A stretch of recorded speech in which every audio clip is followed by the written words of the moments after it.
আমি শামীম ব্যাপারী স্বাগতম জানাচ্ছি ত্রয়োদশ জাতীয় সংসদ নির্বাচনী ট্রেনে। আমি এখন অবস্থান করছি গাজীপুর জেলার কাপাসিয়া উপজেলার রায়েত ইউনিয়নে।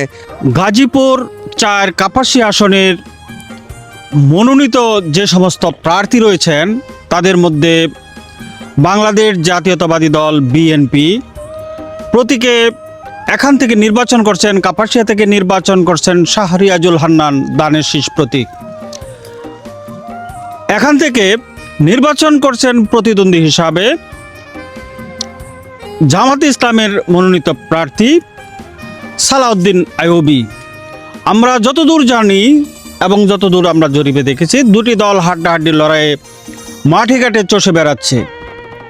মাঠে ঘাটে চষে বেড়ানোর তাদের যে প্রক্রিয়া তা দেখতে পাচ্ছি যে অবশ্যই এই দুই দলের মধ্যে কে জিতবে কে হারবে তা নিয়ে প্রতিযোগিতা চলছে।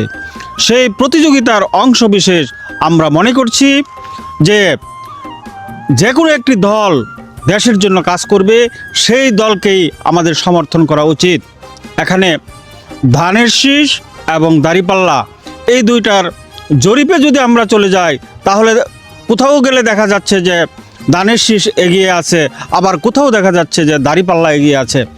এই হাড্ডাহাড্ডি লড়াইয়ের আগামী 12 তারিখ অর্থাৎ 12ই ফেব্রুয়ারি 2026 সালে ত্রয়োদশ জাতীয় সংসদ নির্বাচন অনুষ্ঠিত হতে যাচ্ছে। সেই অনুষ্ঠানে আমরা এর রায় ঘোষণার মাধ্যমে আমরা জানতে পারবো যে কে এই আসনের আসীন হলেন এবং কে বিজয় লাভ করলেন। সেই প্রত্যাশা পূরণের লক্ষ্যে আমরা কাজ করে যাব।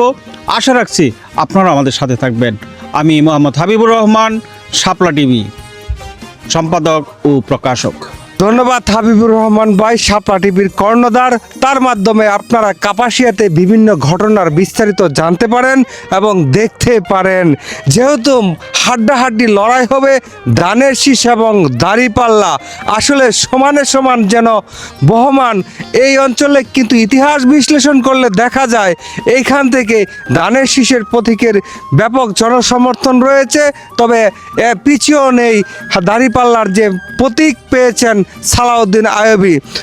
12 তারিখে আসলে আমরা দেখতে পাবো কে বিজয়ের হাসি হাসে।